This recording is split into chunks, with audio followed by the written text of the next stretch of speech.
Captain's Log Supplemental. Gee, what can I say? It has just been a terrific day. Our counterparts from the Mirror Universe got home safe and sound this morning. I made sure to sneak in some of my personal tea blend into their packs. Just a pleasant little surprise for when they get back. We had an excellent turnout at the lunchtime poetry slam today, and Edson Ramirez reports that he's seeing great results by growing his prized orchids inside the Agony booths. It's nice that we finally have a use for those things. Yep, it's just a great day here on the ISS Hopper. Long live the Empire.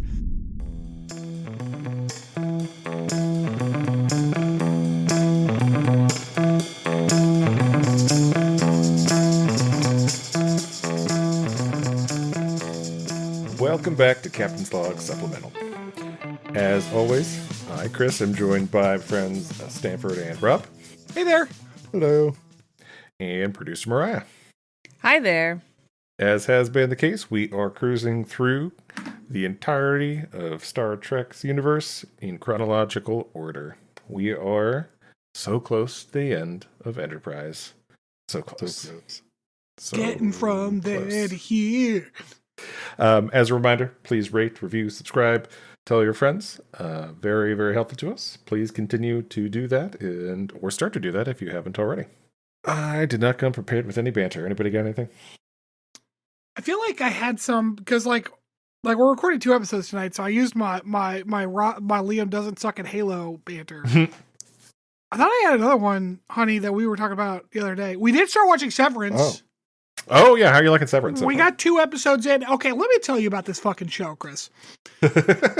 Because I've seen advertisements for this show. And they always show the part where he's at work, right? Because there's the retro 80s look and the weird bright hallways. Right. And then I heard you describing it on the podcast. I actually have been listening to our own podcast again. And I heard you describing it again, which is what reminded me to check it out when you started watching it last night. And I heard you talking about it and it's bright and these 80s retro thing when they're at work and stuff. No one prepared me for how fucking dark and depressing not work the outside was. World is. Yeah. Holy shit, man! So we're watching this, and I'm like, I'm fucking sad. What is happening? I thought this was going to be I thought it was a cheeky, I understand it's dystopian and stuff. I thought it was a lighter tone. No, I was incorrect in that assessment. Well, that's the thing, right? That's why people are signing up for this severance thing with work, because they're trying to escape what their real life is. They don't want to suffer through work and be aware of their shitty existence. I thought from a meta perspective, the show was a lighter tone. Oh no. And I was not correct. It was not. No, it's so good. Such a good show. It's been fine so far. Christopher Walken just showed up. It's been fine. Yeah. There's I like his character. There's just a lot of good character interactions, and just it's a lot of fun. Man, speaking of shows where work sucks, but your outside work or outside life sucks worse. Stanford, you should probably watch Cyberpunk Edge Runners on Netflix. Oh, yeah, that's an anime, right? Yeah, it is. It's real good.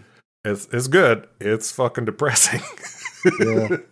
Yeah, but you also said Free Run was going to make me cry in the first 10 minutes, so I'm not sure I trust your analysis there. Well, I'm sorry, listen. We're all not broken robots, okay? Well, hey, careful now. Careful. Some of us take offense. I have many feelings. I just don't feel myself attached to characters I've never fucking met before. It's all right. Sorry. Interestingly, that is a theme of that show. That is true. All right. Well, yeah, good talk. I guess we've got no good segue. We're just going to get right into the episode. So this episode is episode 19 of season 4 of Enterprise.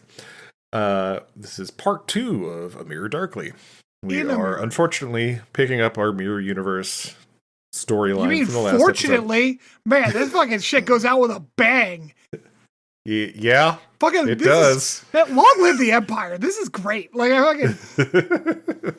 So we get our cold open is just basically them picking up from watching the Enterprise explode. Archer and his small crew, which also happens to be the bridge crew of the original Enterprise, are trying to take command of the Defiant. and get its all system working. We get some fun TOS sound effects going on in the background here with the bleeps and the bloops and the woo-woos. Meanwhile, the Tholian ships move in to deploy their Tholian web. Yeah, they're using the fuck out that web today. Yeah, I mean, you might as well. I mean, that's kind of their only thing. It is literally their only thing. Yeah. After we cut to another, dark timeline intro. Yeah, it's not Faith of the Heart. It's more like Pain of the Fist. Am I right? yeah. Pain. So Tucker and T'Pol try to get things working. The tractor beam from the base, I guess, locks onto the ship. But they manage to get the weapons active in time and just start shooting. Just start blasting everything. Phasers galore. This reminded me, I forgot the TOS phasers for a while were blue instead of red. Yeah, I did. This is just further evidence that tractor beams suck and they should have used grapplers. Oh my god. Yes, I'm sure that would have gone much better. Yeah. And then they're do we have any aft torpedoes? And Reed's like, fuck yeah, we do. And the Defiant's got some aft torpedoes. It's got 43 aft torpedo launchers. Yeah. It launches so many torpedoes. Yeah, so they blow up the ships in front of them, escape, and shit out some torpedoes at the base just for good measure. They then detect all the escape pods from the Enterprise and pick up all their crew. However, the warp drive isn't working. Trip says he isn't sure he can get it working. It's like a steam engine pilot jumping onto the first intercontinental transport or something. Yeah, and they rescued. I guess they rescued Evil Phlox and Hor Hoshi. So they're right. Yeah, they both made it. They weren't one of those escape pods that got cut in half by the Tholian web. Yeah. So the crew discusses kind of what their next steps are going to be. They decide they're going to use some of the aliens, I guess, that were still on the ship from the station to fix it. And then Archer wants to take the ship into battle to kind of win the war that the Terran Empire's, involved in. T'Pol says, no, you should bring it to Earth. And to no surprise, Archer's like, shut up. And they go with his plan. So I know usually the Terran universe is opposite, but that's pretty accurate for how Archer was in the Prime universe too. if I'm honest, you're not wrong.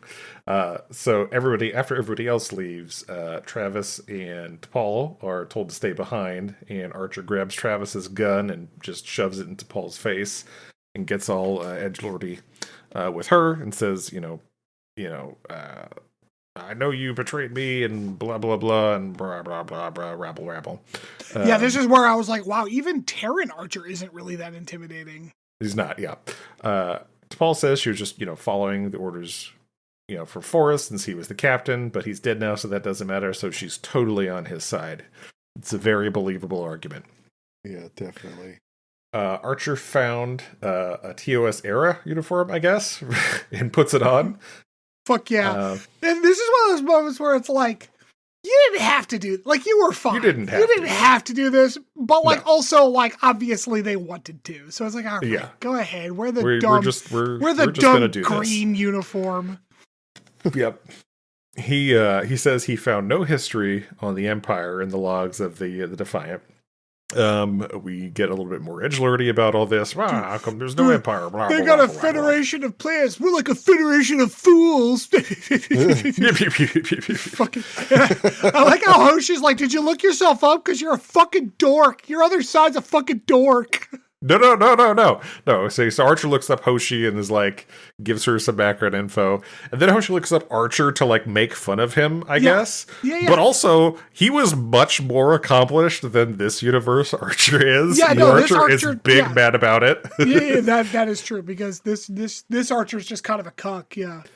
Yeah, I will say the picture of Prime Universe Archer is very dorky. I will say that his neck is so much wider than his head somehow. I don't know what is happening in that picture.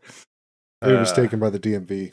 So my note was here: the acting was subpar from Bakula. Oh my god, this whole scene! It was like, Bakula, what the fuck are you doing, man?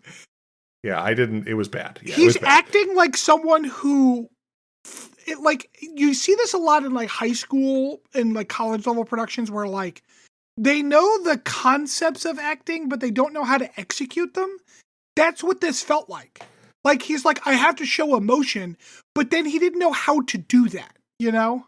Yeah, I will say sometimes I think you rag on him a little too much, but it's well deserved in this scene. It was it was tough. Thank you. I accept your apology.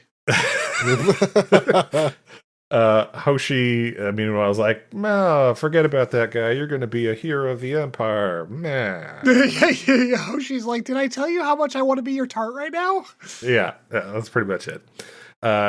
Meanwhile, Hoshi Tucker lays it found... on thick in this episode. Oh, so much. We cut to Tucker, who was also found a TOS air uniform. Like random people are just in TOS uniforms. Yeah, now, they just everybody weird. decided that they didn't like the Terran uniform, and they're like, "Fuck that! These things are so colorful." Well, and I wasn't sure. Like, I thought maybe the implication was that like they didn't have a regular full uniform under the spacesuits, so they grabbed whatever they could.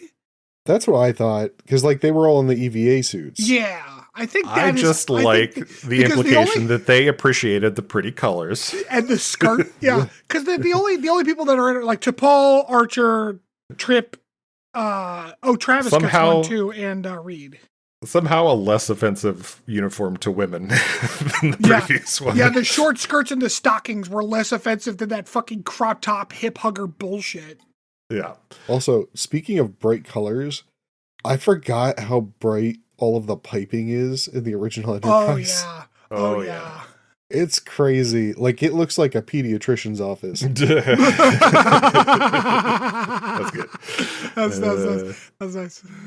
So yeah, anyway, Tucker proceeds to yell at Lieutenant, not going to be here long, and guess what? So I guess, like, the thing that grounds me about the Mirror Universe are the little things that are the same, like Kelby being a complete cuck. Like, he's just a little bitch the whole time.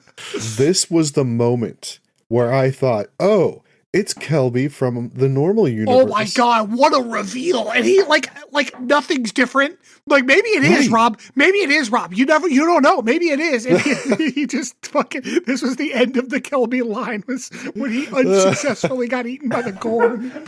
I was gonna say, so he goes to check out some noise, and just the slowest monster yank of all time. He's just slowly raised. He's raised at the speed that the old barnacle engineering monsters platform went up. Yeah. Well, the barnacle monsters in Half-Life, because they have to give you time to look up and shoot them. Yeah, like. Oh my god. So anyway, yeah, he gets killed. Phlox finds evidence of reptilian saliva in his wound. So at this point, we all know it's the Gorn. Well, we didn't know it was a Gorn. We just knew it was a lizard. Yeah, but I mean, as the audience, I genuinely, I forgot that it was going to be like a capital G Gorn. I didn't realize they had done that. Yeah. So now, by the way, everyone is in a TOS uniform except for Phlox. He still has his like he's still in his edgelord costume. His like a Darth Phlox evil uniform, doctor uniform. Yeah. They can't find the Gorn on the sensors. Tucker also says that he can't find any of the regulators, that they need to fix the warp drive because the Gorn has stolen them as a form of sabotage. We get more torture scenes. Woo! Yeah, this poor blue guy. Travis works over this fucking blue guy and is enjoying the fuck out of it. The blue guy is very weepy, and he makes this like sound as he gets punched. Like, I don't know what sound editing they did, but it was like he's an alien. Yeah, it was like some weepy scream. It was weird. He says, "Oh, he said the slave master said he would kill us if we talked." Yeah. What was that guy's name? I have it written down with Slar. Fucking Slar. Yeah, Slar is the Gorn. And he says, he's like, it was Slar. like, did he die halfway through that word? What the fuck? So, yep, we learn he's planning on sabotaging the power transfer conduits. So, Reed goes over to investigate where the Gorn might be, and evil Archer. Meanwhile, it gets bitched down by Phantom OG Archer. I get this is The my narrative hang device? up on this. I get why the narrative device exists. I don't think it was necessary because like the idea is that he's like kind of fighting with himself and his own feelings of inadequacies, especially after Right. having seen it. But it was one of those things where it's like, you can trust the audience. Like we got it. We didn't need Well, Archer I mean, we've talking to discussed himself. This is classic. This show because they Oh, yeah. never trust Oh, the yeah. audience. Oh yeah, they don't trust the audience to just understand that. Like, why is he so conflicted? Oh, that's right. Like, no, but we have to really hammer it home. Right. We have to hand fist it. But also, it shows up at these times where I'm like, do we not need to know this information that's being said right now? Because like it kind Right. of got pushed to the background while Archer's talking to himself. Yeah. So they make contact with the Gord over comms, which he just looks like a fucking dinosaur. Actually, Like he's- not Yeah, the he is. worst, not the worst CGI or costume or whatever True. it is. Like not True. bad. Actually, not bad. I liked how it was talking into the communicator, but like it wasn't like talking. It was just like doing its growly weird language, and the communicator Yeah. was just saying English. Not a bad effect. Good job. But on he that. was a straight up velociraptor. Like, Oh yeah, he's just he's a fucking dinosaur. Yeah, absolutely. yeah. Which leads me to wonder, like, was he a good taskmaster? Because like, it's just a dinosaur. Yeah. Yeah. He's just a dinosaur. So Archer demands over the comms that the stolen part, but the Gorn refuses, saying he just wants to get off the ship, and then he hangs up. So in the turbo lift, Archer continues to get shit talked by OG Archer. It would have been better if he was in there just by himself going, "You could do this. You could do this. You deserve this. You deserve this." Who's a bad motherfucker? You're a bad motherfucker. Yeah. Pulls out like a they little can't talk to pocket me like mirror. that. Yeah, like he's just psyching himself up. So Rob, having watched the most TOS, there's a scene here where like the Makos are climbing this dumbass ladder. 100% Is that- accurate. That's okay. Yeah. What the Yeah, fuck? So yeah. that's only that is actually the second. No, I'm sorry. That is one of two kind of weird ladder constructions. The other one is kind of clever. It's the triangle ladder. But yes, this is the original TOS ladder, but the triangle ladder is actually pretty cool. Yeah, so like interestingly, and this is gonna come up in the potpourri, old Star Trek ships were kind of designed to be like submarines. Mm, So, well, like, that makes sense. You see a lot of that kind of structure to like the build of the ship. Mm. Anyway, it was wobbly as shit in this scene as three guys were climbing on it. Oh Yeah, yeah. And Archer, Reed, and some Makos eventually go down to hunt the Gorn. Reed and his team find the communicator that the Gorn was using, but it was a trap. I say he goes full Admiral Akbar here. Yeah. It's a It's a trap. trap. Yeah. And the Gorn pushes the button and something explodes, and he is, for the purposes of this episode, dead at this point, even though they say later that he's not technically dead. Oh, did they say that? I didn't remember that. I just remember. Yeah, I it was- just assumed he was dead. It was in a conversation Yeah. with T'Pol and Phlox. Phlox. Oh, okay. Yeah, Phlox just very like flippantly says he's not sure if Reed's gonna make it or not. If he dies, he dies. Oh, that's right. Because he was like, well, at this point, it could go either way. That's yeah, right. he's full on Ivan Drago. Yeah. So Archer and the other Mayhew continue to search for the Gorn, finding some. Was that some a dead- Rocky 3 reference? Yeah, it was. Jesus Christ. Was it 4? I don't know whichever one. I has think Ivan 3. Drago I in think it. 3 was the Cold War one. Okay. So in this scene, we see the Gorn kind of creeping through the ducts around where Archer is to kind of build suspense, which they didn't really use a lot of time here to build suspense. I don't know. The whole No. Gorn hunt thing, this is where I had my note, is like this whole Gorn hunt's kind of a tone shift. Because like we're going from like we're taking the Reliant to like this weird kind of monster movie, and then we go back. Yeah. So I we don't know. yeah. So the Gorn drops on Archer, and like fucks him up a little bit. We get this whole like fight with the CG Gorn. And the Marine won't just shoot the fucking thing. Right. He's like, I could shoot him. However, I'm gonna just use my butt of my gun here to smack him around a little bit. The shit out this thing. And the Gorn's like, can you stop? Dude, stop. Like, what are you doing? Dude? All right, so he hold fucks on, up Archer a little bit, I have to go deal with this asshole. Yeah, he gets him up and picks him up and just like rams his head into the bulkhead. He pile drives him sideways into a wall. It was incredible. Dude, no notes. Awesome. The Gorn knows how to fight. He does, yeah. No notes. He's like, hold on. Execution. I'll be back to this fight in a second. I need to deal with this itch on my back that this guy's been doing. Squish this peanut over here. So anyway, then Archer shoots the Gorn and fight's over. No, 20 G's, baby. Oh, that's right. Yeah, so the Gorn Gorn smashes the Mako, and then Archer has to Paul increase the gravity in the section then like of the bulkhead that the Gorn or the corridor that the Gorn was in. And for like 2005 CGI, the good. Gorn like muscles and shit sagging because of the 20 G's was like pretty good. Actually. Yeah, it was good. So then Archer shoots him a bunch, just several times. Bang. Yeah, I mean, you got to make sure. Got to double tap at least. and then we cut to the greatest facial hair in all of Star Trek. Wait, what? What was I missing? Saval. Oh, wait, really? That's when it was? Hold on. Saval. Yeah, after Archer shoots the Gorn, we cut to the other ship. Yeah, we get the throwback klaxons when they show up. Oh, I had this. Well, before that was the conversation in the mess hall with Phlox and T'Pol. Oh, you know what? I didn't write that conversation down. So yeah, that's where I have my note on it anyway. Because they're because Phlox was like looking at old human stories on the Defiance records and makes a joke about Shakespeare being gloomy in both universes. Oh yeah. So look, Reed is the same person. Shakespeare writes the same plays, and Kelby is always a cuck. Yeah. So, there's similarities. There's some touchstones. Yeah. Yeah. This is also where T'Pol kind of like starts her in the other universe revolutionary arc. Yeah, their aliens are viewed as equals. This I also had a note where T'Pol had a lot of fucking eyeshadow on here.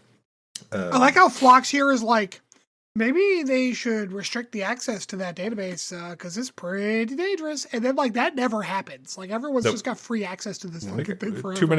Too many things are going on. No time for all that. Fair enough. So this is when we get the klaxons and Archer calls and says all hands to battle stations. And yes, we do see Saval with the beard or goat. It was a goatee. It was just the bushiest goatee. Yeah. It was incredible, man. He looks both terrible and amazing at the same time. He is crewman Saval on the Avenger, which is this other ship that's getting its ass kicked by several rebel quote unquote ships. And his ship's under attack. So the Defiant swoops in and fucks all the other ships up. Yeah, it does. We get some CG here, but then we get the classic like dialogue combat where it's like fire, and Travis is like they've been destroyed. So and you hear that whoop whoop of the like bridge sound of the phasers firing from TOS. Yeah. So where was I? Yeah, Archer invites Admiral Black over. To the ship to see the Defiant, who he is very impressed. But do you think Black is his actual name, or like when they promote them to Admiral, they have to like adopt a Terran name? It's like, this is Admiral Black, this is Admiral Dagger, like just the edgelordiest name they can think of. This is Admiral Hemorrhoid, like just Admiral Midnight, Midnight, Blazer, Laser, Taser.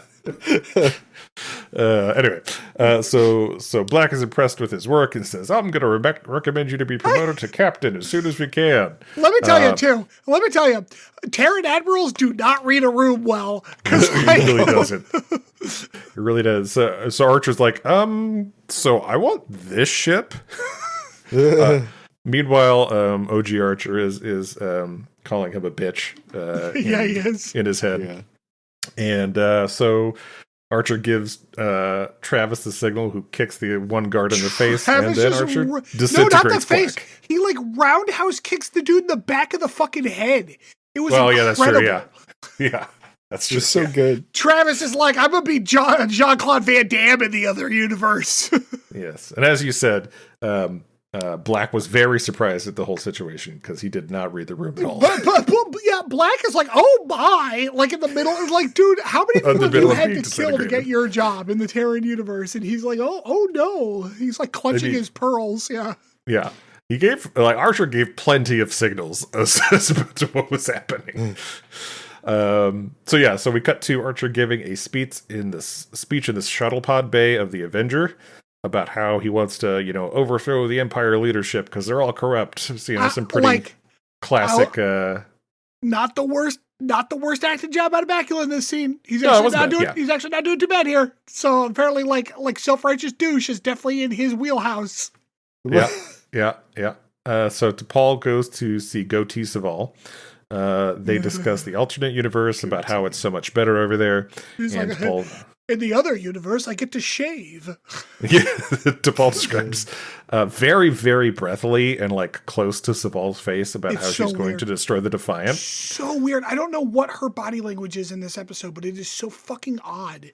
The direction must have been act sexy but concerned. Yeah.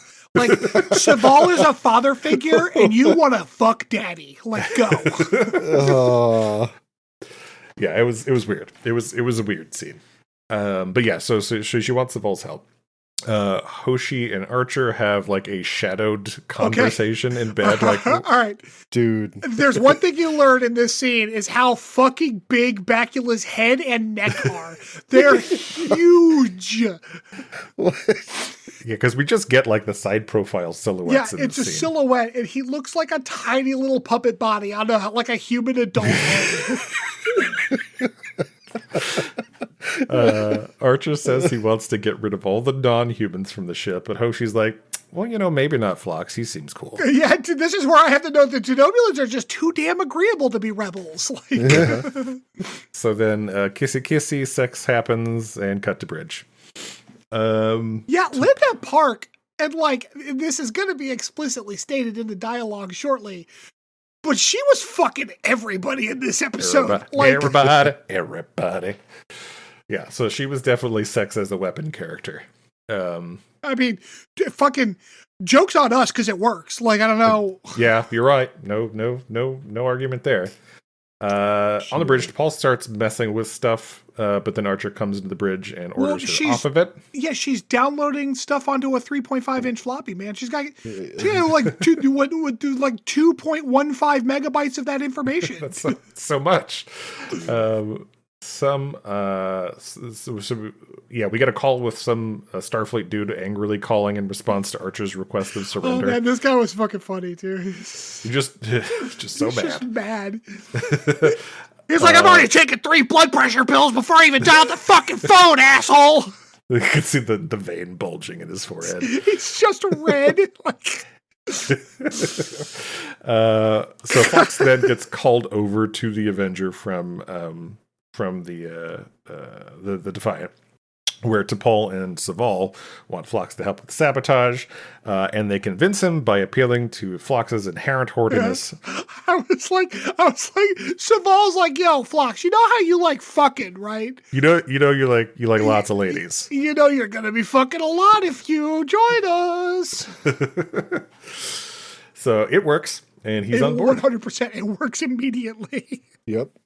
Hoshi and a Mako, however, ambush T'Pol and ask for the downloaded schematics because I guess they figured out what she did. A scuffle ensues. T'Pol calls Hoshi a whore and then gets knocked out. Yeah, she does. T'Pol says something to the effect of, I can't believe you're not tired from jumping in and out of everyone's bed all day. Was the literal line. Yeah. I was like, oh shit, T'Pol called her a slut. Yeah. So T'Pol punches Hoshi and she starts throwing away, but then the one Mako shoots T'Pol. The aliens at this point have secured the bridge of the Avenger, where Archer questions, and Archer, we get another interrogation scene where Archer's questioning T'Pol here. And here he does a good job because instead of being intimidating, he's just a smug dickhead the whole time. Yeah. So actually, not a bad Bakula interrogation scene. Meanwhile, Phlox does some sabotaging on the Defiant. Okay. They detect the tampering, and Tucker What? So famously, Phlox is not good at like mechanical systems. So actually, an interesting callback. Like, good job, because this is not the first time that Phlox has been asked to do something, and he's a little out of his element, dicking around with things. But then Saval's like, "Did you remove the duotronic module?" And Phlox is like, "Oh, okay," and he does. But the thing he removes is just like a metal screen. Like. Yep. What is a duotronic module? It's a screen, Saval. Call it a screen. It's a screen. It's a mesh. Like, what the fuck, duotronic module? Yeah. So, yeah. I lost my place now. Did we need the technobabble for just a mesh of metal? No, we did not. However, they do detect the tampering on the bridge, and Tucker says he will handle it because it might be some technobabble thing. And they don't want to disturb the captain if it's nothing. Yeah, there might be a screen someone's got to take care of. I don't know if anyone can handle that kind of technical prowess. Yeah. Meanwhile, Hoshi's like, just killed T'Pol? Oh yeah, she did, didn't she? She's kind of fucking offed her. Yep. Back on the Avenger, they start their attack on the Defiant because all the systems are down. They're out of warp from the sabotage. And Tucker tackles Phlox. Tuckles Phlox. Yes. Just after he finished his sabotage. Phlox gets knocked down and knocked out, it seems. It does not get back up again. Yeah. Tucker. You're able to keep him down. Yeah, immediately reinstalls all the things very easily. Yeah, they just play. Yeah, the main like power of the Constitution class just runs through these like oversized USB ports. You just gotta plug them back in; they work. Yeah. Dude, they're like big batteries. Yeah, somebody just pulled out some energizers or something. Or like an oversized fluorescent bulb. Like. Yeah. Yep.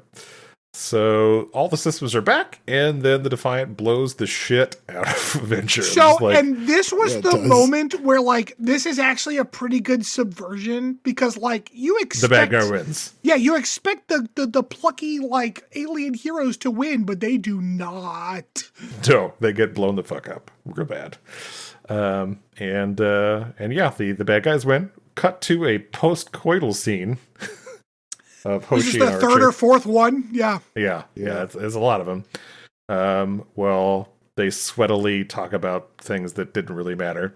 Hoshi hands Archer some champagne. He drinks it very stupidly. And and they laugh. Maybe you're like splashing your eyes with champagne. And it's poisoned. Oh no, who saw that coming? And she makes out with Travis as he dies in the corner. It's like nothing makes Hoshi hornier than her successful assassination. Yeah. So, if I was Travis, I'd watch the fuck out because, damn. Then we see Hoshi on the bridge calling into Admiral Mad Guy, threatening Earth, and now she's the Empress. And the end. He's like, where the fuck is Archer? God damn it, I didn't take 2 more doses because of that fuck. Yep. So I guess everything worked out in the end for Hoshi. Just Empress Sato. Which is one of those things where it's like, at least she got something. I mean, she had to kiss every fucking gross guy on the ship. Just at least she banged her way right to the position of Empress. To Empress, Good for her. Yeah, hey, use what you got, I guess. All right, so where are we at on this one? Scale of 1 to 5, 0 threshold. Where are we at? So I gave this one. Oh, okay. Oh, sorry. I was gonna go first so that I can just get myself out of the way, and then you two can go talk about it. I stated a 4. I'm sorry, I had fun with it. Like I don't know. Like again, the sexism shit I don't like, but everything else, like I don't know. I liked how they split the story up. They did a good job dividing it. The Gourd Hut was a little weird, but like it was fun. I don't know. I had fun. I had a good time. I would say that this one was better. I gave this one a 3, but it still sucks that like none of this matters. I mean, it matters for Disco. Yeah, I mean. I'm still at a 2. It's the same as the first one for me. Like no, Hoshi fucked like 3 different other people in this one. Come on, man. The same dumb shit was dumb. The same good things were good. It's the same for me. Yeah, but they killed Archer. I mean, bonus, true. Not enough to knock it up to a 3 for me. Reed also might be dead. You know, you're really selling it, but I'm not quite there. Still at a 2. All right. Well, when we come back, what was the before we do that? What was the IMDb for this one? That one was also 5. Oh, fuck, okay. IMDb ate this shit up. Yeah, they did. gave it a love space 7.6, Nazis. so it is a little less. I'm sorry. No, also 8.2. So that's the same score. I'm wondering if people just went in and I rated them both the same. I mean, yeah, that's what I did. yeah, same. All right. So when we come back, we'll get a little potpourri. Or no, my deep dive first, not potpourri. Deep dive. Yeah, this is what happens when I behind the scenes look here. We do 2 episodes in a row. I get all confused. This is what happens when you're angry about an actually good episode of this fucking show. No notes. So many notes. Anyway, my notes is Carbon Creek. We will be back. Wait, you liked Carbon Creek? That had no fucking bearing on anything. God damn it.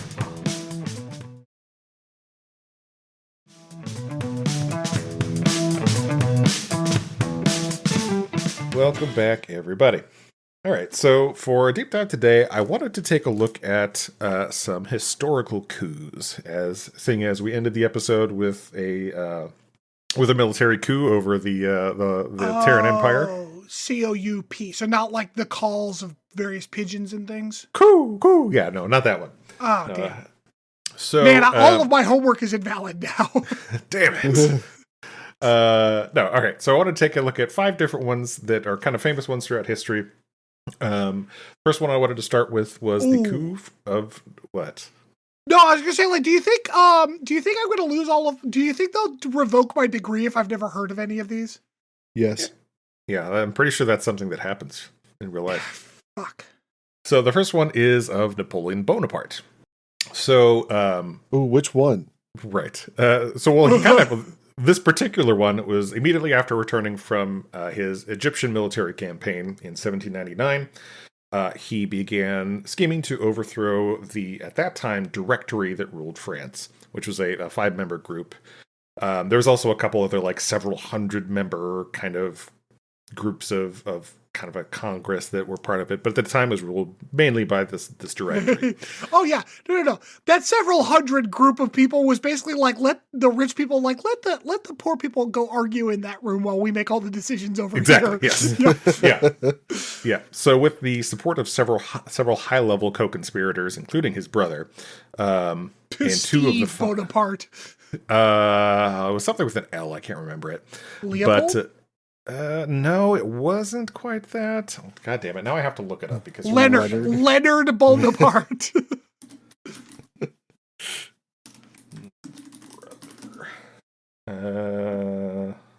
Okay, it wasn't specific enough. Napoleon had 14 brothers. Lucien, that's right, Lucien Bonaparte. That name's too cool. But yes, so with the help of several high-level co-conspirators, including 2 of the 5 directors, Napoleon arranged for a special legislative session to take place outside of Paris on November 10th. So using a combination of propaganda, bribery, and intimidation, he wanted to basically get them to put him in charge.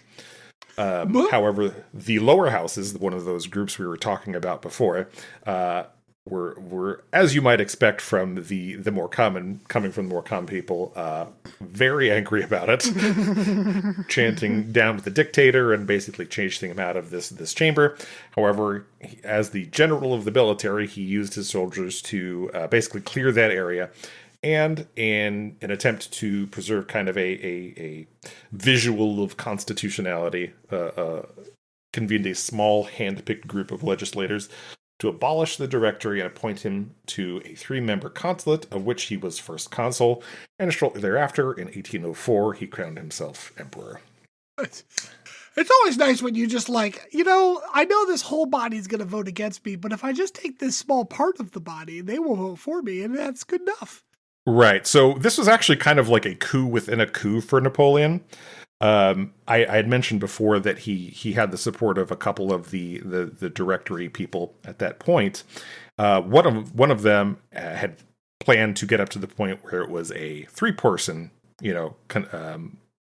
consul, and he was happy with it at that point. And then Napoleon's like, well, he kind of was the editor of the new constitution that was written and just kind of slipped in extra powers for himself. It's like all of the other things, but also ignore everything above. I am emperor of everything. Yeah. The end. Pretty much that's what happened. So, and also I have a really big dick. Yeah. I'm pretty sure that was included in the French Constitution at the time. That makes sense. Do you have his second coup on here? I did not. No, I did not research anything on his second coup. What was that? Oh, so you know how like after he lost the war, part of the peace deal was like he got exiled to an island off the coast of France. Right. Bastille? What was that? Is it called Bastille, the island? I know that's the word for jail, but isn't that island called Bastille? Oh no, Bastille is like the fortress that all of the revolutionaries stormed like on Bastille Day. On Bastille. I thought, okay, all right, yeah. Yeah.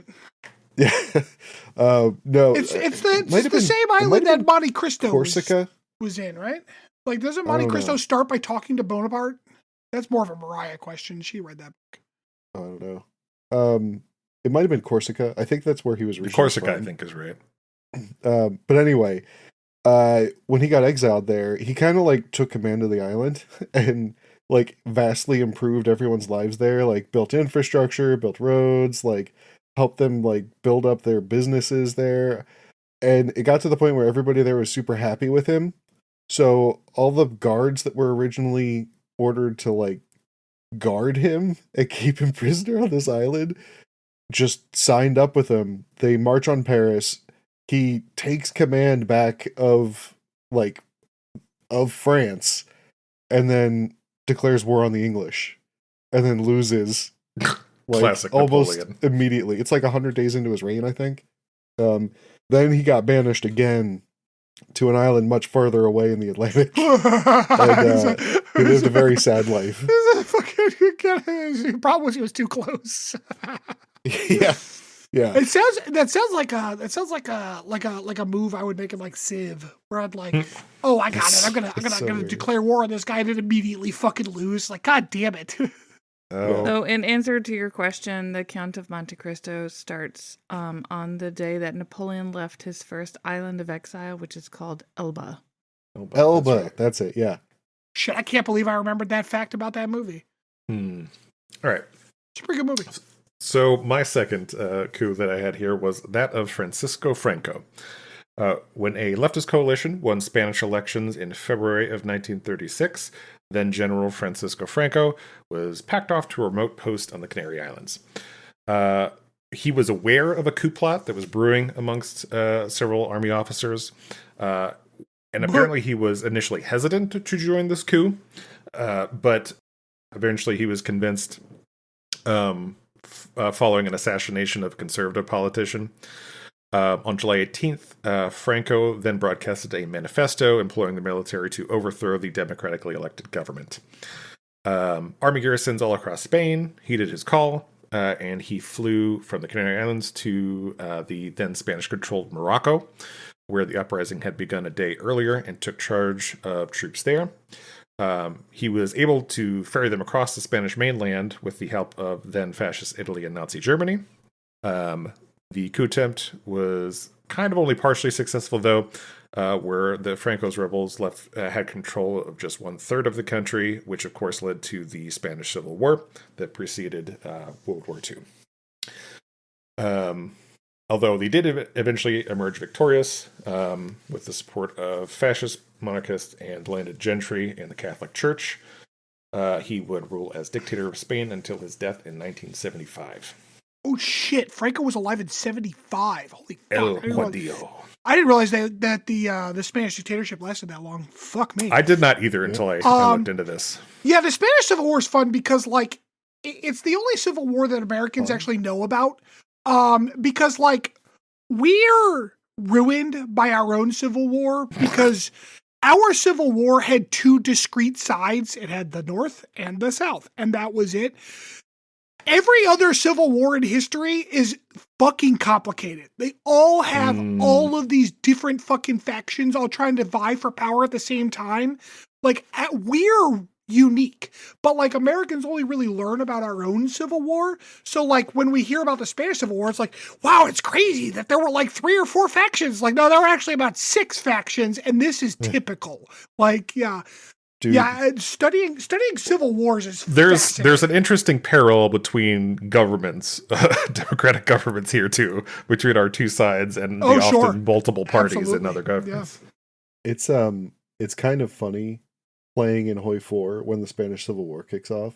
Because like at one point you just keep seeing more and more factions pop up. Yeah. And at one point the game one will is go how away many and then factions another are will there? show them. Yeah, that's one of the one of the old headlines or whatever, yeah. Yep. All right. So my third one here is Muammar al-Gaddafi, who was born to Bedouin parents. He grew up loathing the Libyan monarchy and its Western backers. He was aware of kind of the growing weakness of that traditional, power. At 27 years old, he was just a junior army officer. He decided to seize power himself on September 1st, 1969, while the King Idris was out of the country at a health resort. Driving military vehicles into the cities of Tripoli and Benghazi, he and about 70 co-conspirators surrounded the royal palace and other key government buildings, cutting communications, arresting top officials. There was a fun note here where I guess like one of them tried to escape by like flinging himself into a swimming pool in his pajamas. Yeah, it didn't work. It did not. Wait. So 70 people overthrew the government? Pretty amazing. It is amazing, but also it's not when you... So, like, it's Libya. Libya doesn't have a lot of fucking people. And, like, the Royal Guard was at the health resort. So, like, it was basically just, like, the few people who manned the cameras and, like, the legislature was the only people left in the city. Yeah. Yeah. Wow. So, like, I guess the King's personal guard put up just a token resistance, but basically within 2 hours it was over. Gaddafi's coup was proof that, like, any dictator can be taken over if you just, like, go do it when he's out of town. Like, it's not hard to do. Yeah. Right. So, in a radio address in the morning, Gaddafi informed his countrymen that the quote-unquote corrupt and reactionary regime had been toppled. Apparently, like at first, no one really seemed to understand what was going on or like who had taken charge. But he pretty would soon, typical, of course, impose his will on all aspects of Libyan life, ruthlessly stifling dissent and constantly clashing with Western powers. He would govern Libya for 42 years until he was killed during the 2011 Arab Spring uprising. I was going to say, like, yeah, he was killed like 15 years ago, yeah. That was like the biggest result of the Arab Spring uprisings was Gaddafi being fucking murdered. Well, murder's the wrong word. Justly executed. Yeah, he sucked. Like, he was terrible. So the fourth one I have here is one that a lot of people are also probably aware of, is that of Idi Amin. Idi Amin! Yeah, Idi Amin rose through the military ranks to become Uganda's top general, though Amin was originally a close ally of the then President Milton Obote, I think, who had led the country to independence from Britain in 1962. Eventually, they began to distrust each other. Just prior to leaving for a conference in Singapore, Obote allegedly ordered Amin's arrest. But word of that plot got back to Amin, who responded while Obote was away by moving troops into Kampala, which was the capital. Firing automatic weapons and mortars and such. Amin's men quickly took possession of the airport and other strategic sites prior to announcing their successful coup over the radio. Despite a promise to restore democracy, the self-proclaimed last king of Scotland... I was going to say, I'm pretty sure that's Forrest Whitaker's character from Last King of Scotland. Yes, Idi Amin, yep. That's where most people are aware of this guy. Would go on to rule Uganda, killing so many political opponents, something like 300,000. Jesus Christ, he was a fucking terrible person. Yeah. In 8 years, he did this. 300,000 people who he accused of being political opponents. Holy shit. Yeah. It was basically anyone who kind of said something bad about him or had some land he wanted. Yep. Don't worry. He got away. Sure did. He deposed by Ugandan exiles and Tanzanian soldiers, where he then moved to Saudi Arabia. Oh, okay. He went to Arabia. I was thinking he went to Hawaii, but that may have been Sukarno. Yeah, no, yep, Saudi Arabia. And he never faced charges for anything. So yay. Well, I mean, murdering political rivals in Uganda is not on the books in Saudi Arabia. So what's the problem? Yeah. Much is. Well, unless you're a woman. Well, yeah, sure. All right, my fifth and final one is that of Augusto Pinochet. Pinochet. Okay, I've heard of all of these. Oh, good. Oh, thank God. So, a career military officer, Augusto was named head of the Chilean army around the same time he joined a CIA-backed coup plot against the man who had promoted him, President Salvador Allende. On September 11th, 1973, the Chilean Navy took over the port city of Valparaiso, while tanks and troops advanced on the presidential palace in downtown Santiago. Directing the attack, he had ordered 2 fighter jets to fire rockets at the palace, and soldiers then stormed it afterwards, prompting Allende, who was a democratically elected Marxist, to commit suicide rather than surrender. Pinochet's men spent the rest of the day and many days thereafter rounding up thousands of supporters of the former government to be tortured and in many cases executed without trial. Meanwhile, Pinochet began what would become a 17-year dictatorial reign. This all, of course, came out in congressional testimony and declassified documents. Yeah. To be very, very, very clear, Pinochet was fucking promoted by the U.S., School of America's CIA shit. Oh, yeah.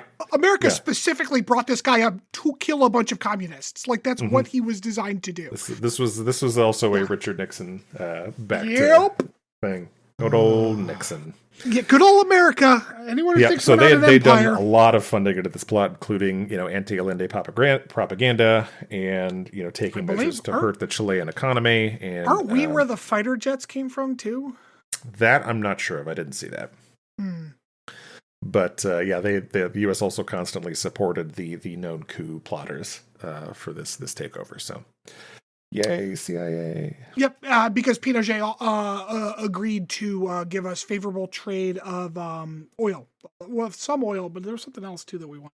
Also, get rid of that Marxist. That was a classic. Well, yeah, and that's the problem. It happened several times in South America, sphere, where a relatively left-leaning government was put in place by a valid and proper democratic election, and the CIA said, "Not on my fucking watch," and installed right-wing dictators instead. We go U.S. Anyway, that will wrap my kind of deep dive into famous coups, and when we come back, we'll get a little potpourri.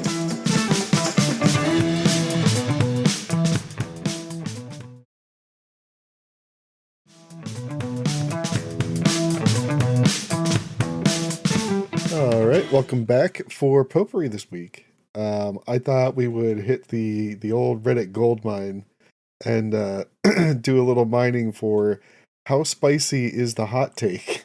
Oh, this is right up Stanford's alley. That freaking Picard bullshit the other episode. What? I don't. Yeah. I object to such accurate and founded. Yeah. So these all come from a post by Sabergang 2020 titled "What are your most unpopular Star Trek opinions?" Nice. So what I would like to do is go through each one of these. I think I have 10 of them, maybe 11, and just get you two to give it a score, 1 to 5 on how spicy it is. 5 being most spicy, 0 being not threshold. Being this is a fucking 0 being green bell pepper. Yeah, exactly. Yeah, green bell pepper. That's a good literally one. No capsaicin. Yeah. Yeah, right. 0 is green bell pepper. And 5 is Carolina Reaper. Is spicy in relation to my opinion or in relation to what I think the general opinion is? Your opinion, because it's funnier. Oh, okay. I don't know if anyone's going to be much above a fucking poblano then. Yeah. All right. Hot take number 1 comes from user Clunky Glunky. First of all name, no notes, 10 out of 10. Yeah. All of Star Trek has it's far too many modified forehead aliens. I get that it's a budget choice, but TNG get really ridiculous sometimes. Can I go into negative numbers for this? This is the the coldest of the takes. coldest take. Like I got chills from that take. That's like a popsicle. That is ice cream. Vanilla. That's straight vanilla ice cream. It's such a dumb take that Star Trek like put in a canon reason why it's like that. Yeah. Yep. Yeah, That's a valid point. Yeah. It's so weird. Yeah. So -5. I agree with both of you. This is super cold. I don't know why they thought this would be a Do better, Rob. Come on, man. Because we know you're hunky glunky, right? Like. Oh yeah, yep. I'm clunky glunky. All right, next one up here. Joe Today, Joe Tomorrow says Lwaxana Troy was a delight on every TNG episode where she appeared. However, on a separate point, she really excelled on DS9. Her relationship with Odo was spot on. So this is, I don't know if this is a spicy take. I think this is an accurate take. Yeah, I kind of agree with this take. I don't know, delight's such a strong word. I agree there. I will say I appreciated her after rewatching the show than maybe I initially did when I was younger. I still find her character silly, but yes, like it's okay. I don't I don't think she's the silly yet. So I give this take a 2. Yeah, I'll give it a 1. I mean, it's pretty not spicy. Yeah, this is out of 5, right? Out of 5. Yeah, I'll give that one a 2 just because I don't agree that she's delightful, but I do agree that like she's not as obnoxious as people give her credit to be. Yeah, right. Yeah. See, I thought like even on the first watch of DS9, I liked her in DS9. TNG, I wasn't so warm with her. She was more of a caricature in TNG. She was also TNG than in DS9. Like you were supposed to be annoyed by her in TNG, right? Because in TNG it was more about Troy than her mom, but in DS9, like it was more about Lwaxana because DS9 had the room to actually explore characters that. Mm-hmm. Yeah. All right, next up, this will be going for Stanford. 5.56223 says, "I like Voyager." Cold take. It's cold. It's cold. I'm like I'm freezing from this cold take. I think there is. I know this is specifically for you, Stanford, but you watch your mouth, Chris. You watch it. I think there is hate out there for Voyager. Yes. It has a strong female lead, so like of course there's going to be hate on the internet for it. I think there is less there than there used to be. Agree. I feel like Voyager used to be treated like Discovery is now. Yeah, and I think like because like I think the reason for that is that like a lot of the old guard like Star Trek people were like tolerating TNG because it was back and tolerating DS9, but then when they put a woman in charge, it was like, oh my god, I can't fucking handle this shit, and their fucking veins all started popping out of their grognard fucking heads. But then like those people started dying of blood pressure problems, and people our age who actually like grew up with this stuff like started coming in with our actual opinions on it. I think that's why that shift has occurred. Is because of millennials, basically. Well, it's interesting for me because I remember not liking Voyager when I was a kid, but I've like recently started watching more of it. You grew up in a wicked Republican household, so I'm not surprised. Yeah. I like Voyager now.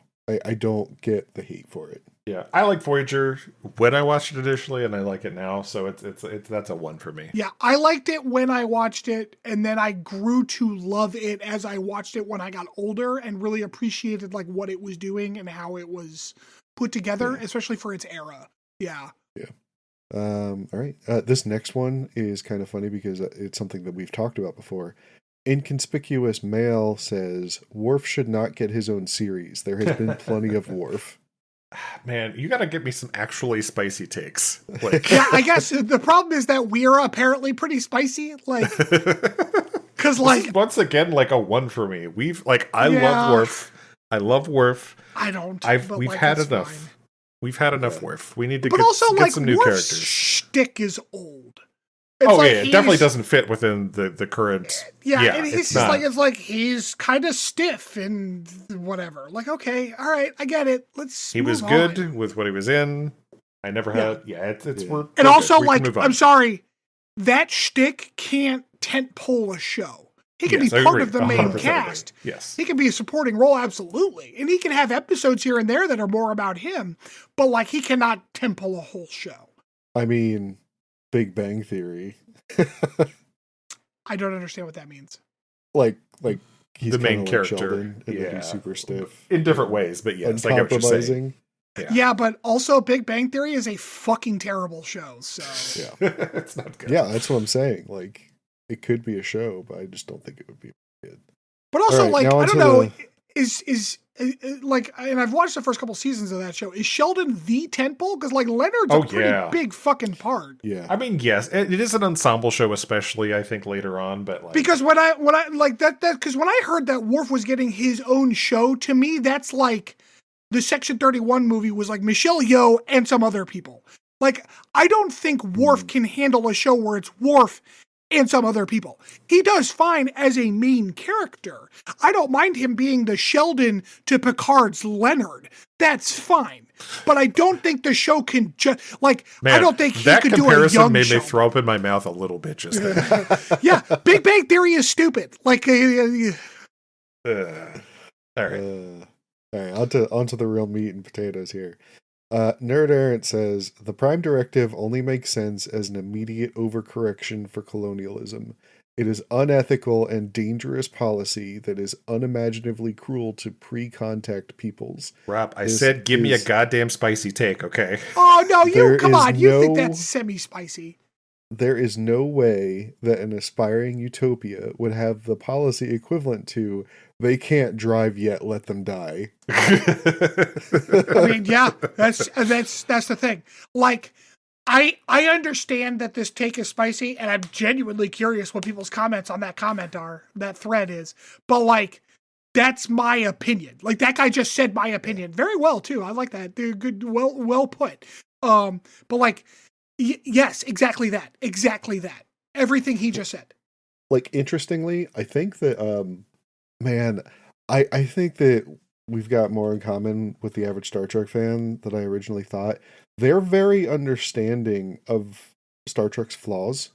They're not like a lot of this Reddit post was people answering in support of the hot takes. Well, and I mean, like, I will say you're in a thread where people are like finding Looking for it. You're filtered, right?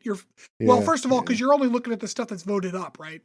So like True. you're filtering stuff to be people who do have what are considered hot takes. So like that's going to be a select crowd, right? Yeah. I don't know that I can. That call is the this kind of danger the with these Reddit average. threads, is because people tend to use the downvote as a I don't agree with you, when I don't think that is how it should be used in these, as Yeah. opposed to where this is a good hot take should be an upvote, whereas this is a bad this is not a hot take should be a downvote, and that's not used that way.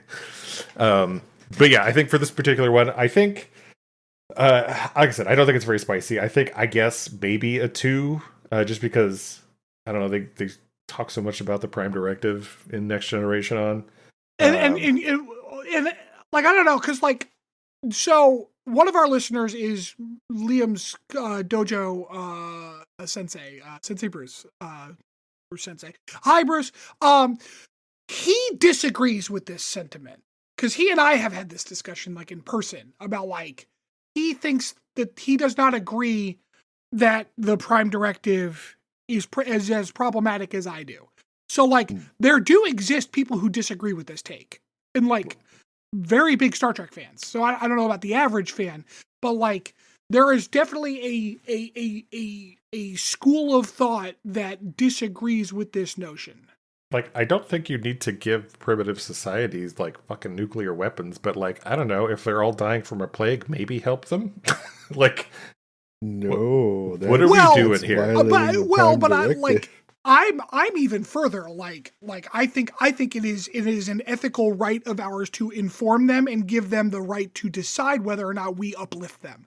Because like I understand that like it's not every planet we're going to come to where there just happens to be a plague going on that Phlox can cure in 24 hours. Like, but then decides not to. Like it's not. Most of the planets are just like, well, you know, they're dealing with everyday normal stuff. But if we've cured that everyday normal stuff, it seems a little shitty for us to be like, well, I mean, I know millions of you are dying of, alien tuberculosis right now that we could literally cure right now for all of you.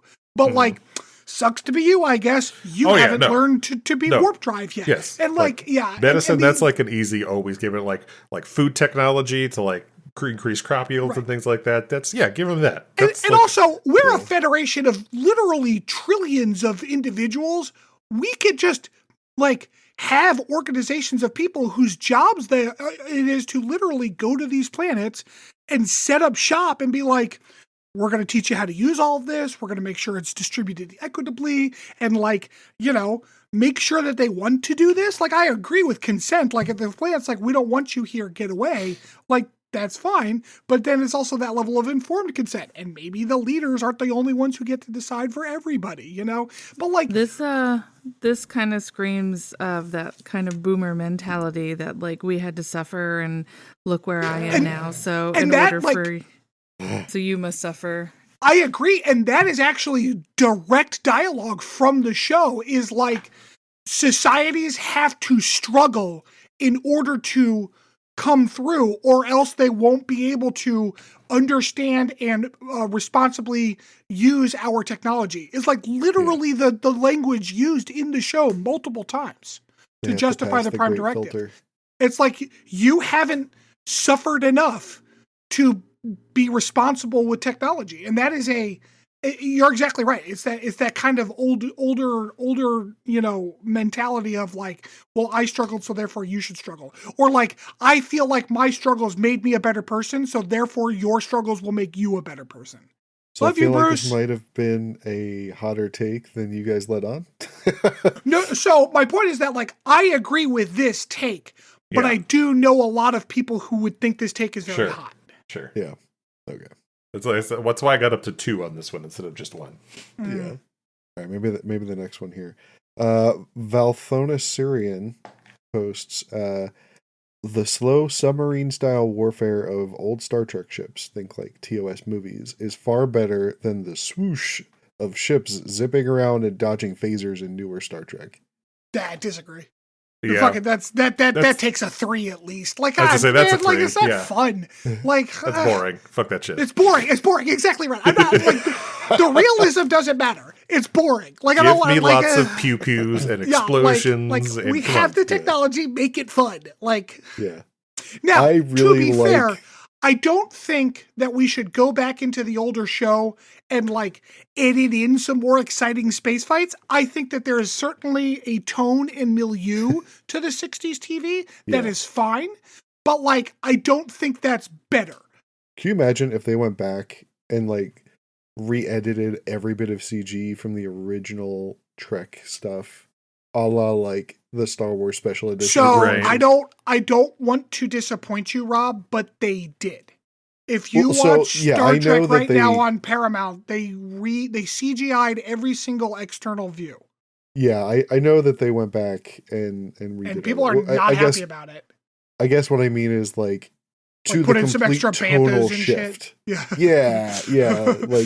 It's now what's his face steps in some poop or whatever. Yeah, get an extra Jabba scene in the hangar. Yeah. Although I contend to this day that the special edition of Empire Strikes Back, where they're in Cloud City, is much better. Because it does look very cool. Cloud City was just white, boring fucking hallways in the original movie, but now with the big windows and shit, much better shots. It's very cool. Yeah. All right.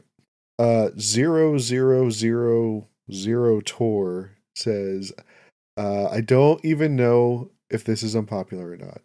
The way I see it, 1/3 of all Star Trek episodes are just fine. Nothing special. 1/3 are the greatest plot lines you've ever seen, with really interesting themes and ideas. 1/3. And the last third is the absolute worst dog shit you've ever seen on TV. And yes, I'm including all of Trek in that, not just the new stuff. I think I like the spirit of this take. I think the numbers are maybe slightly off. I think the numbers are a little skewed. But I like the spirit of the take. Yeah. But I feel like that's going to be true of anything with this many fucking episodes, right? Yeah. Right. But yeah, There's just so many 1/3. And there's, together. well, I will say, like, I don't know. I don't know if I can count on more than one hand the number of, like, episodes of Star Trek that are the greatest plot I've ever seen. Because, like, Star Trek doesn't really carve a lot of new territory in terms of plot. That's not its job, you know? Sure. Like I said, I think I like the spirit of I like the where take. his head's at. Yeah. Yeah, I like where his head's at. He's got the spirit. He's got to cook a little bit. Yeah. He's a little confused. He's got the spirit though. I like the spunk. Yeah, I think it's a 2 for me. Yeah. Just because his numbers are bad, but yeah. All right. Willful Wizard. The fandom should stop arguing about Tuvix. I don't care if it was murder. I don't care if it was right or wrong. I just want to never hear about it again. Janeway and other captains have done other shady shit. Why are we stuck on this one? Just let it go. Okay, Man. depending on the day, I'm between a 5 and a 1 on this take, okay? First of all, already an automatic 4 because he said it was shady, and frankly, she did nothing wrong. I don't understand what the fuck problem was. 100% agree. You know what? No, I'm a 5 on this. That's the terrible take. This is the most fun argument. Shut up. and you know what? I will say the Tuvix argument it's fun to see. It's a meme, right? It's yes, a meme. it is. It has reached me. I don't 100%. agree that this is a 5 per se, but I do agree that, like, you gotta let communities have memes. Like, it's okay. You know, it's the Han shot first of fucking Star Trek, right? Like, because, like, yeah, everyone argues about Tuvix, even though, like, I'm sorry, there's kind of an objective reality to that situation, but it's okay. Like, go have fun with the argument. It's fine. Exactly. Yeah. Candy Socks says, T'Pol is one of the most progressive Star Trek characters with one of the best arcs for her character. She's very underrated. 5 take. Can I go to 6? I'm Jesus sorry, God. progressive? In what fucking Progressive. way? Yeah. Dude, I don't know. Progressive. Like, I really love She T'Pol. doesn't even get a fucking uniform. I'm even trying to think if this was somehow progressive at the time, and I can't see how it was. No, Dude, because, I feel like like, all of the wrong lessons are learned. let's see. No, because this is after Janeway exists. This is not progressive. Yeah. Like, what arc? What? Does The one she where have an arc? Archer She has falls a on her fairly- boobs. She has a fairly shallow arc. She does have an arc because of the whole coming to Drugs. terms with her emotional stuff. No. Oh, wait. I'm sorry. That arc that got wiped away by her fucking mom. God damn it. Her mom's dying breath. No, she has no arc. Fuck this bitch. No, 5. Yeah, terrible take. And I'm sorry. Her character is not progressive at all. It's It not. is Yeah. the opposite. Hoshi, maybe. Although still, I don't know. No, not after Janeway and Torres existed. Like, Yeah, you can't just be a woman to be I progressive. I understand 7 of 9 has a lot of sexism in her character and shit, and that sucks. But, like, Janeway and Torres were both just women who were doing their fucking job, and that was progressive as shit for 1995. You know, Yeah. 96. PM me dirty dangles. No notes. 10 out of 10. Star Trek the Motion Picture is the most Trek of all of the films. Fuck, I And barely remember Insurrection it. I was just saying, was- I don't. Go ahead. Oh, sorry, go ahead. No, go. Yeah, TMP is the most Trek of all the films, and Insurrection was the most TNG of all the films. I don't know. Hold on. Let's start with the front one. So I have heard the argument, and I don't necessarily disagree, that none of the Trek movies are really very Trekky because they are movies, and so they don't do a lot of the philosophical shit. Although I will say, I'm not sure I agree with that because, like, we remember the philosophical episodes, but there are plenty of episodes of Star Trek where there ain't no fucking philosophy going on. Yeah, Right. I agree there.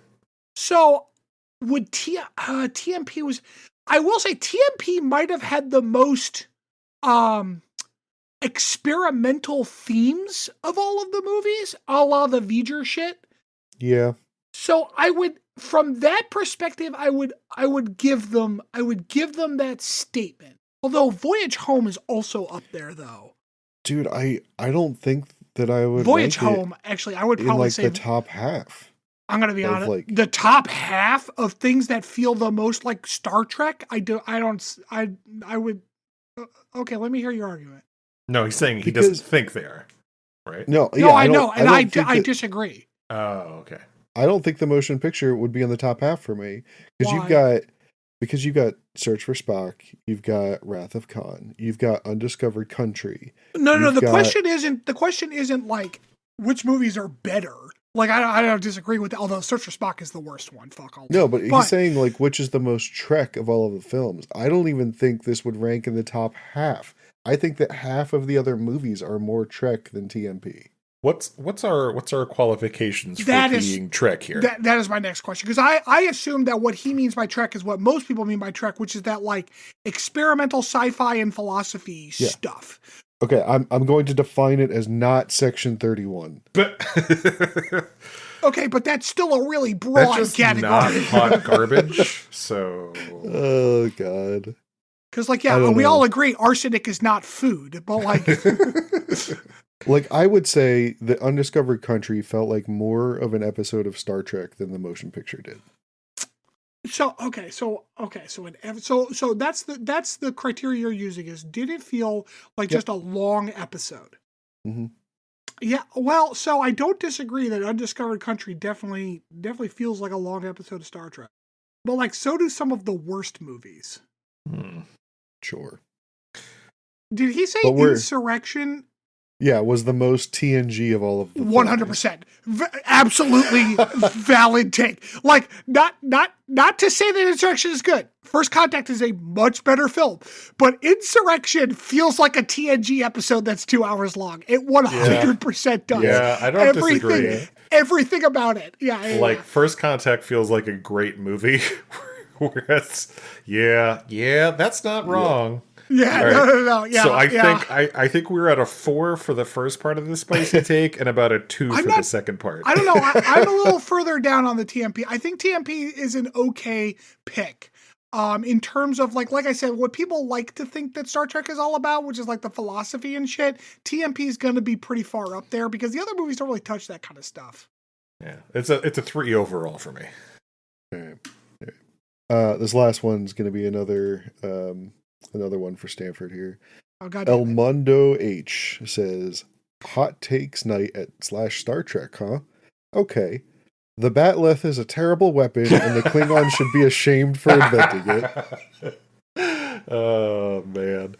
Look, okay, so I'm going to go first on this one because I feel like Stanford's going to have some things to say. Is it a dumb weapon? Absolutely. Like, what is the fucking point of this shit? But also, I don't know, it kind of looks fucking cool. Like, it's all pointy and shit. Yeah. I don't know. 2 for me, I guess. So here's the thing. No, I don't know. The Batleth is stupid. It's dumb. I saw a video on TikTok of like some sword person being like, the Batleth is actually pretty cool. Look at all these things I can do with it. And I'm like, that's not right. Though that's not how weapons work. Like none of what you're saying makes any fucking sense. And like, no, the Batleth is stupid. They're little like Batlethy daggers. Those are cool. Those are nice. Yeah. I like the little like sickle things they got. But like those are also like analogous to real world weaponry that really exists. Fucking commies and shit. Not like communists, like the Japanese KAMI. Commie. Yeah. So like, I don't know. The Batleth, it's one of those things that we talked about this before when we were talking about, because I just listened to that episode, the dumb ice knives that trans people have. Like, there's only so many ways you could make a bladed piece of metal that like works, and we've done all of them.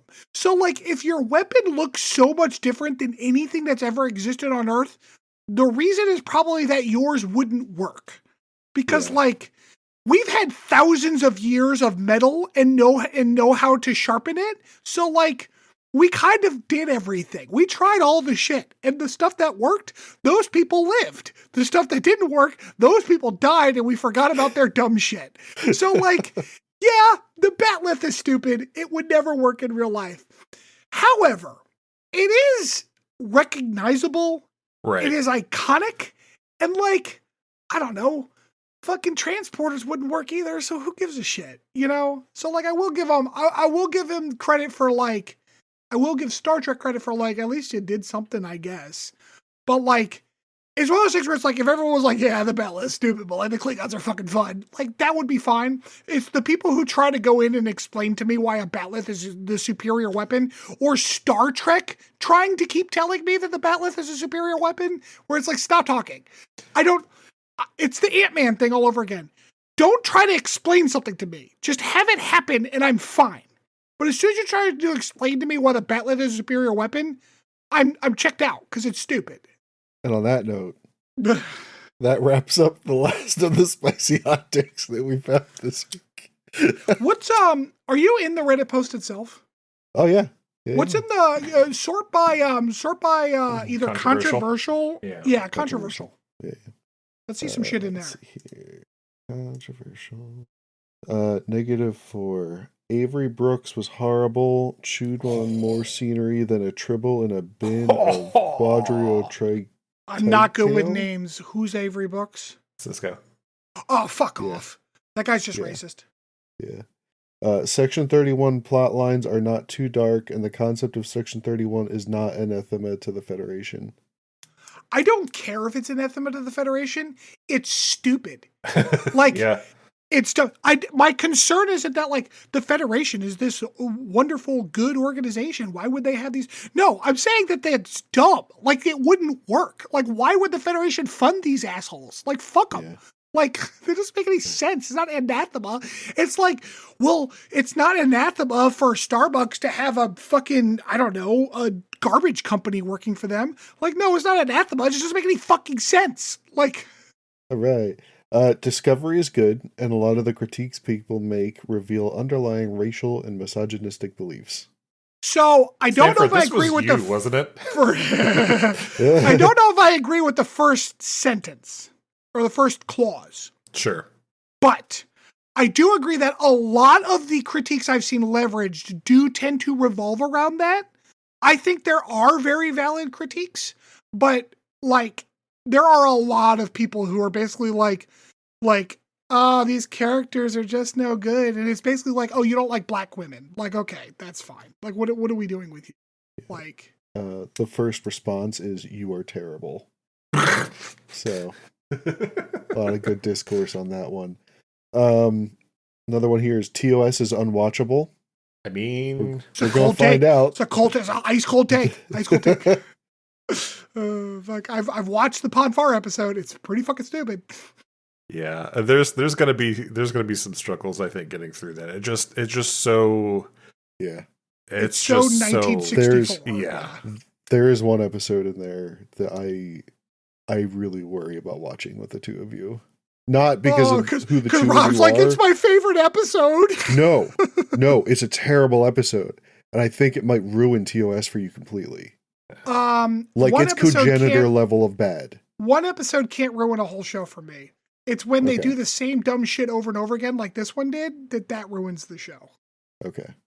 DS9 is for less intelligent viewers than TNG. Well, that's just that's just insulting. Yeah, that's not an actual take. Regardless of the truth of it, it's just no. I don't agree with that. I don't agree with that. Strange New Worlds is the weakest modern series and suffers from a total lack of ambition and creativity. So I don't agree with the first. I don't agree with the first clause. Yeah, I don't agree with it. Total lack of ambition and creative direction, or whatever they said. Yeah. But I don't disagree that there is a the spirit of what he's saying. I think there is a hesitancy to allow Strange New Worlds to do new things because the newer shows got hit so hard by the critique. Well, and I think that's part of the aim of the show, though. Which is fine, but like I think that is a valid criticism of the show, regardless of whether the show aimed to do that. That's right. Fine. Like the new Roseanne show aimed to be conservative and alt-right, and it sucked. Like that's a valid criticism, whether or not it's achieving its goals. That's like I'm saying, like just because it didn't aim to do new things doesn't make it bad. I agree. It doesn't make it bad, but I do agree that it is a valid critique to find the show to be like not in your wheelhouse for not doing those kinds of things. Sure, I can understand that. Sure. Yeah, I agree. All right. I found the last one. I found the post to end the entire post with. Oh boy. Right. Oh boy, here it comes. Oh no, Joe no says the Wrath of Khan. There are 4 points here. Okay. 4 points. Okay, we'll go one by one. Point 1. The Wrath of Khan is just fine. Damn. They're wrong. Do the other points follow these up, or are they unrelated? No, they're unrelated. Okay, the Wrath of Khan is just fine. I think so. This is me trying to be nice to these people that I don't care about. Their Redditors, fuck them. I think it is valid to.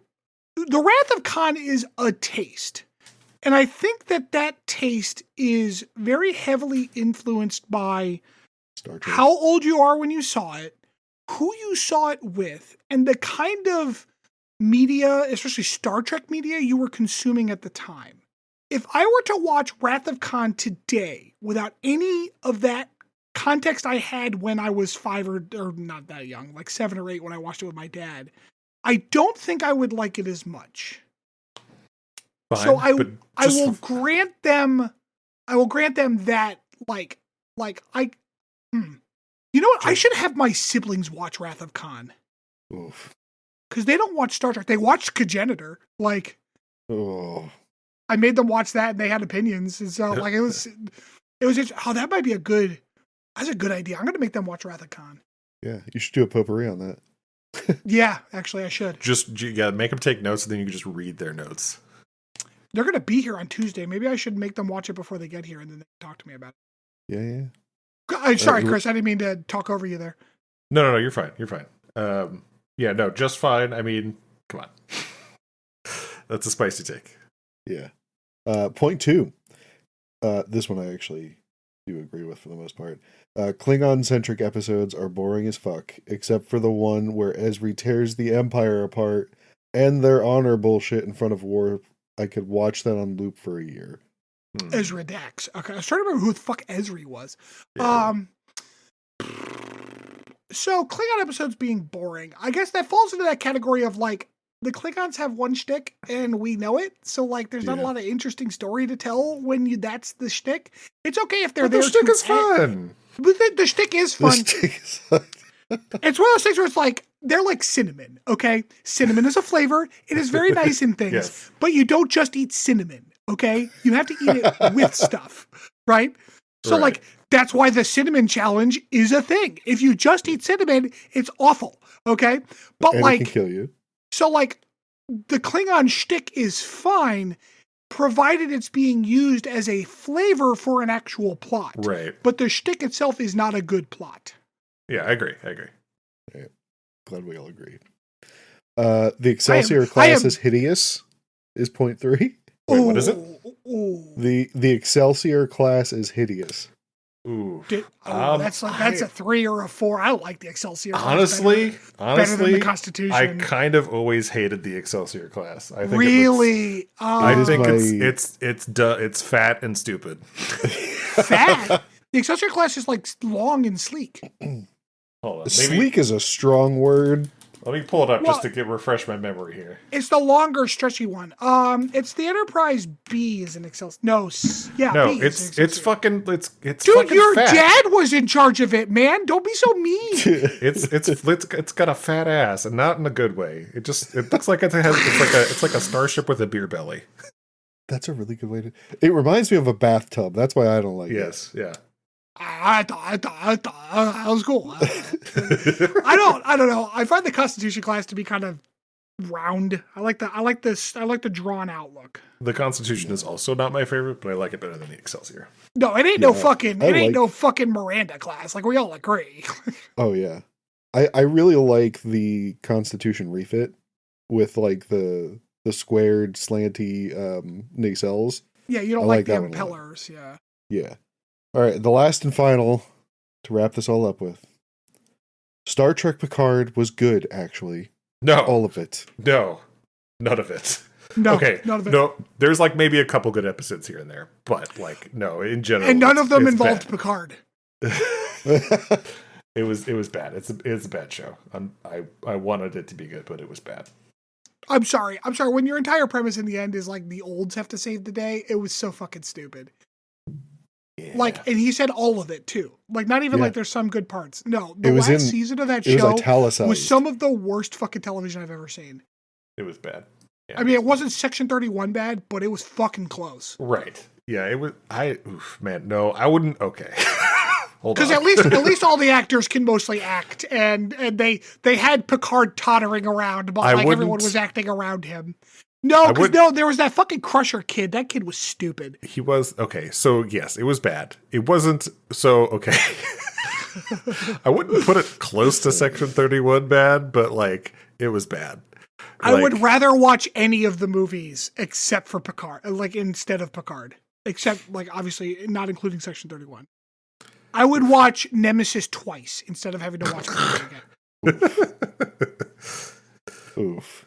All right. Well, on that note, thank you all for joining us for another episode of Captain's Log Supplemental. As was mentioned at the top of the podcast, please remember to like, review, subscribe, tell all your friends, tell your enemies. Anything at this point would help get word out there, and we would appreciate it. So yeah, we will catch you next week. Have a nice week, everybody. Bye. Bye-bye. Look, all I'm saying is Chunky Glunky can get it.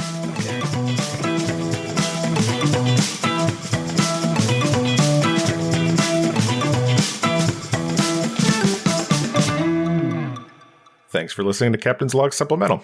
You can follow us on Twitter at PodCLS or send us hate mail at podcls3@gmail.com.